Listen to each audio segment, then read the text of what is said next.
tout le monde, Jérémy vient de faire une petite vidéo électronique. Donc il avait mis son polo, les Remarkables, les montagnes de Queenstown. Donc je me suis dit je fais pareil, je mets mon petit polo de Nouvelle-Zélande. Alors, la petite vidéo d'aujourd'hui, c'est pour vous parler un petit peu du retour, comment ça s'est passé, comment on l'a appréhendé quand on était en Thaïlande, donc juste avant de rentrer. Voilà, donc j'ai pris quelques notes, c'est parce que après j'oublie, j'y pense après, bref. Alors, déjà, je voulais parler les jours précédents. Notre départ, donc quand on était en Thaïlande. Donc juste avant de partir, on a ressenti un mélange de tout plein de sentiments. On était déjà triste que ça se finisse. On était super contents, super fiers de comment on avait réussi à mener notre année de voyage. On avait l'impression, oui, ça fait bizarre évidemment, parce qu'on se dit, mais dis donc, qu'est-ce que l'année est passée vite. Enfin, c'est un claquement de doigts, c'est un flash, donc... Là, on a réalisé que c'était super d'avoir tout plein de souvenirs, des vidéos, des photos, le blog, parce que ça nous rappelle, oui, tout ce qu'on a fait, parce que s'il en restait rien, on se dirait, mais j'ai rêvé. Et aussi, on avait une certaine hâte de pouvoir tout simplement faire et avoir ce qu'on n'avait pas pu faire et ce qu'on n'avait pas eu durant l'année, c'est-à-dire pouvoir se poser, ne pas avoir les affaires en vrac dans un backpack. Jérém retrouvait sa guitare, je retrouvais mon piano, qu'est-ce qu'on avait, la famille, les gens qui nous ont manqué, retrouver plein de monde, retrouver la nourriture française, enfin voilà, vous pouvez imaginer un peu tout ce qui manque quand on est en voyage. Donc on avait aussi hâte, donc c'était très bizarre tout ça, parce qu'on aurait aimé que ça continue plus longtemps, on était content de rentrer, ça nous faisait bizarre, c'est passé trop vite, mais bon, voilà, je vous passe les détails. Donc ça, c'était un peu ce qu'on ressentait avant notre départ. J'avais également de mon côté, ça doit être peut-être mon côté féminin qui ressort, Jérém n'eut pas de soucis pour dormir. Moi, c'était la semaine qui précédait le départ, c'était un peu la crise existentielle systématique. À minuit 38, je crois que tout le monde sait à peu près de quoi je parle. On cogite, on sait pas pourquoi, on se pose plein de questions, en même temps rien de concret, donc... voilà, moi personnellement j'étais crevée et du coup est arrivé donc le fameux moment du retour. Donc de Bangkok on avait une connexion à Abu Dhabi, ouais c'est ça. De toute façon moi j'étais crevée donc je me suis pas posé de questions. La seule chose à laquelle je pensais c'était le prochain plateau repas. Voilà, donc mis à part ça, je me suis posé strictement aucune question. Et après est arrivée l'approche de Paris. Donc là on se dit ah on y est. Et puis déjà on se dit est-ce qu'on va voir la tour Eiffel? Non, nous on l'a pas vue. Pourtant on était du bon côté de l'avion, mais on arrivait à Charles de Gaulle. Bref, et du coup non en fait on n'a pas pu la voir. Donc on n'a pas vu la tour Eiffel. Par contre quand on voit Paris en bas, on se dit waouh c'est chez nous tout ça. Donc déjà le temps est dégueulasse. Il était dégueulasse le temps. Ouais, c'était un temps pourri. C'était un temps pourri. On se dit bon, c'est chez nous, c'est chouette et tout. Et puis en même temps, on se dit oh mais c'est pas très beau. Enfin, je n'arrive plus trop à savoir ce que j'ai ressenti parce que pendant mes études, j'avais passé un an au Canada et je me souviens de quand j'avais vu Paris en bas, je m'étais dit waouh, franchement, ça m'avait fait bouger là à l'intérieur. Là, je me sentais toute euphorique. C'était vraiment un effet waouh que j'avais ressenti. Là, non, pas plus que ça. Mais bon, en tout cas, on s'est posé. Là, on récupère nos backpacks, tout va bien, c'est génial. Première personne que l'on croise, il nous demande oui, bonjour, vous n'auriez pas une petite pièce ou un ticket restaurant? Non, on a 2-3 bahts si tu veux, mais on n'a pas de ticket restaurant, donc évidemment on lui a pas donné 2-3 bahts parce que si on lui donne 10 centimes d'euros, on va se faire lyncher. Dans une monnaie étrangère en plus, donc on avait strictement rien, donc là on réalise que on est rentré en France, on n'a même plus 1 euro sur nous quoi. On réalise aussi que maintenant les gens vont nous comprendre. Alors ça fait très bizarre de se dire qu'autour tout le monde parle français. On n'avait plus l'habitude, on entendait toutes les langues, mais là c'est du français, donc là ça fait bizarre. On revient dans un contexte finalement un petit peu plus confortable, j'ai envie de dire, même si de toute façon on se sentait confortable à l'étranger. Et puis là, qu'est-ce qui se passe quand on est à Charles de Gaulle? Et on arrive dans le RER. Donc là c'est le bad parce que voilà, c'est toujours la même voie. Attention à la marche en descendant du train. Donc là on se dit oh, c'est toujours pareil en fait, hein.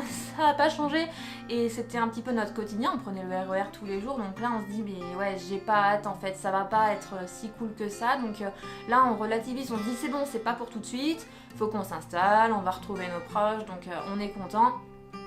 On remet ce problème du RER à plus tard, voilà, on fait l'impasse. Et maintenant, donc on arrive au retour, donc personne venait nous chercher parce qu'on avait décidé de faire une surprise à mes parents. Personne vient nous chercher à l'aéroport et on est vite retombé finalement un petit peu dans le bain. Donc avant de faire la surprise à mes parents, on s'est posé de toute façon 2-3 jours sur Paris, c'était bon, nécessaire pour la surprise, peu importe. Et donc on a commencé à chercher un appartement. Bon, alors là, ça a été quand même une grosse claque parce que nous, on se dit « Waouh, c'est génial, on a fait 1 an, un beau projet, tout ça. » Mais quand vous vous pointez dans des agences, quand vous parlez de votre projet, enfin quand on vous demande votre contexte, donc moi, j'ai pas de travail et Jérémy a eu un congé sans solde, donc il reprenait là 1 mois après. Alors, faut savoir que moi, on me l'a dit clairement, bon, moi, de toute façon, je compte pas. Parce que même si je signais un contrat là tout de suite, mes périodes d'essai c'est de 4 à 6 mois, donc de toute façon je ne compte pas.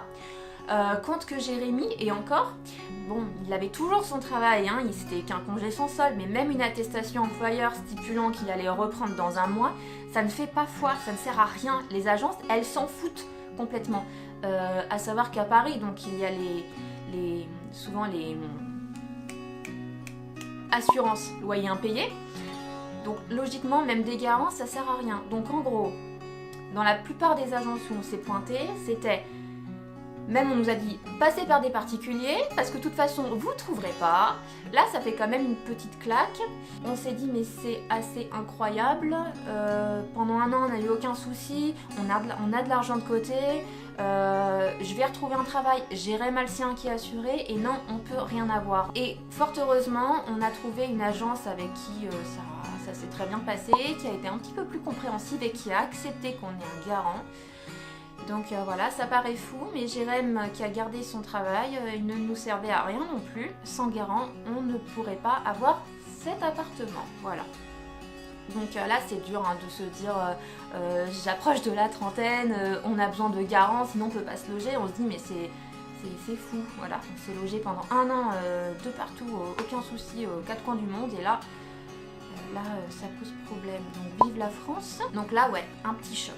Donc comme je l'ai dit plus haut, oui on était content de retrouver nos habits, la nourriture française, piano, guitare, blabla blabla, patin couffin, la famille évidemment, retrouver nos proches, retrouver aller se poser dans un café, discuter entre nous, juste des trucs simples finalement du quotidien, bah voilà on était content de retrouver ça. Après, il y a un moment qui a été un petit peu difficile, c'est quand on s'est installé donc là, on s'est posé, on a notre petit frigo, on a notre machine à laver, on a nos quelques affaires, on a tout rangé dans les placards, on a pas mal de rangements donc c'est cool. Et là on s'est dit, bah ça y est, qu'est-ce qui va se passer? Bah c'est bon, on est installé, on va avoir notre quotidien, on va aller faire nos petites courses ici, donc on peut aller soit sur la gauche de la rue, soit sur la droite parce qu'il y a 2 supermarchés, on est super bien placé, c'est top. Il y a le RER juste en bas, c'est stylé, d'ailleurs j'espère que vous l'entendez pas trop quand les trains passent. Mais là on se dit, mais en fait... on va s'ennuyer maintenant parce que c'est fini la découverte quotidienne, c'est fini les questions du genre quand est-ce qu'on quitte le boulot, quand est-ce qu'on part dans 1 semaine, est-ce qu'on part dans 1 mois, où est-ce qu'on va pour le prochain voyage, quelle activité tu veux faire dans ce pays, est-ce que tu as bien chargé l'appareil photo, on réalise que c'est fini. Donc là ça fait un petit peu mal. Après on s'est dit bon, on est quand même en région parisienne, c'est vrai qu'on s'est rendu compte quand on parlait qu'on était de Paris, les gens ils ont les yeux qui s'illuminent, waouh Paris. Donc en fait on s'est dit bah faisons des vlogs de Paris, donc on va continuer à sortir des vidéos, on va continuer à bouger, on espère pouvoir continuer à faire des petites escapades aussi, il n'y a pas de raison. Bon ce sera plus en Europe dans un premier temps et donc on s'est dit bon, On va essayer de combiner la vie d'ici avec finalement ce qu'on avait quand on était en voyage. Ce sera jamais au même rythme, ce sera jamais autant qu'on l'aimerait, mais bon voilà, il y a un compromis à trouver. Et surtout, point important, quand on parle de préparer son retour, je pense que le plus important, bon, c'est sûr, un carpe diem, faut savoir vivre au jour le jour, je suis d'accord, c'est génial comme mentalité. Après, je pense que ce qui nous a aidé dans notre retour, c'est d'avoir des projets court, moyen terme, pourquoi pas même long terme, hein, c'est possible. Donc quand je parle de projet, les gens vont dire ouais, c'est un peu flou. Donc projet par exemple, je voulais pas spécialement en parler, c'était pas le but de la vidéo. Moi je me lance à fond dans l'espagnol. Alors voilà, ça m'intéresse, c'est pour plus tard, pour des futurs voyages, c'est une langue que j'adore, à savoir que j'ai toujours fait de l'allemand, donc là, commencer par l'espagnol, c'est un peu chaud, donc j'ai des cours. Voilà, ça refait peut-être beaucoup de travail, mais tant pis, ça me plaît. Vous pouvez avoir toutes sortes de projets. Je peux essayer d'en lister quelques-uns. Il y a les projets, je sais pas moi, avoir un projet de changer de région, de changer de pays, donc ça ce serait plus du moyen long terme. Vous pouvez avoir comme projet voilà, de vous mettre à une autre langue, un projet sport, se dire voilà, je fais le marathon de New York dans 2 ans. Vous pouvez avoir comme projet, je sais pas, projet acheter une maison, un appart, projet travaux, projet bébé,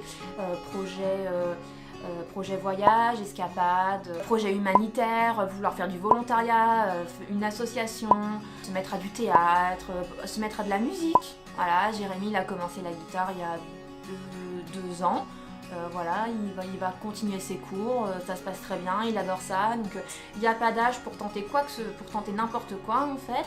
Donc n'hésitez pas, juste piochez ce qui vous plaît par-ci par-là et puis faites-vous vos petits projets, vous pouvez vous les concocter et je pense que ça aide énormément à rentrer. D'avoir des centres d'intérêt, d'avoir des passions, d'avoir des projets.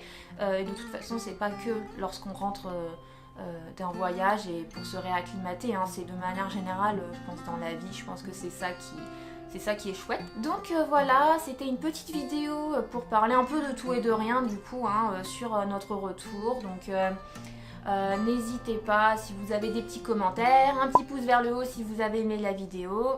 N'hésitez pas également à nous faire vos retours de PVT, de voyage, ça nous intéresse. Là, comme je viens de vous le dire, moi je suis un peu plongée dans mon espagnol, je ne retravaille pas pour l'instant, donc le choc du retour, je ne l'ai pas encore complètement. Peut-être que j'aurais dû attendre de retravailler et d'être dans le rythme métro boulot dodo pour faire cette vidéo. Mais je voulais quand même la faire maintenant, parce que je pense être assez positive dans l'immédiat. Donc voilà, ça me laissera un souvenir un peu positif un jour où je bade. Ou alors si ça se trouve, je verrai la vidéo et je vais me dire non, ça va pas du tout, je la supprime. Ce n'est pas du tout mon état d'esprit, le retour est catastrophique, je le vis super mal, je sombre dans la dépression, mais je pense pas. N'hésitez pas si vous avez également des idées de vidéos qui vous intéresseraient, qu'on pourrait peut-être traiter pour vous. Voilà, merci de m'avoir suivi et à très bientôt, ciao!